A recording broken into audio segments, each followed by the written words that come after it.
tapat ng bundok. Ayun. Ayun! Yay!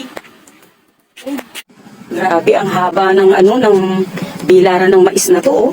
Ayan, oh, mga mais po yan, oh. Grabe, oh. Ang haba po. Ayan, oh. Ayan, oh. Ang haba ng taniman ng ng bilaran ng mais dito, oh. Andito po kami sa may Delta. Delta kung tawagin po ang lugar na to. At nandito po kami para mag-practice ng pagda-drive. Ayan, oh, may bundok namin, ayan, oh. Ayan, oh. Kita niyo yan, yung taniman. Ayan, doon, sa dulo. Ayun, oh, napakalayo. Siguro may dalawang kilometro o 3 kilometro yung bilaran ng binilad na mais. Ayan, eh. Ayan. Ayan, oh. Hanggang doon ang ayun, hanggang doon. Ayan, oh, ayan, oh. Ayun.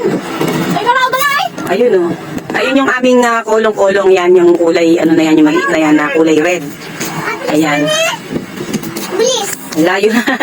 Ayan, oh. Nag-aaral yung kapatid ko. Kaya kami nandito kasi mag-aaral kami ng driving. Yan. Mas malawak dito, mas mahaba. Mas malawak. Kaya lang may mga dumadaan din na mga sasakyan. Yan yung mga parang ikinatatakot ko. Ayan. Ayan, oh. Puro mais po yan. Akala ko nung kanina, mga palay. Pero mais talaga. Ayan, oh. Mais. Mga po yan, oh. Yan, oh. Yan, oh. Mga mais. Yan. Ito si Kulito. Kasama namin. Ayan. Yan. Masarap dito, eh, oh. Tsaka, dito talaga, ayan. Mga nagbabike, mga rider. Ayan. Bundok namin talaga ang ganda, oh. Ayan, oh. Hey! Nandito kami sa may tapat na bundok. Ayun. Ayun! Yay!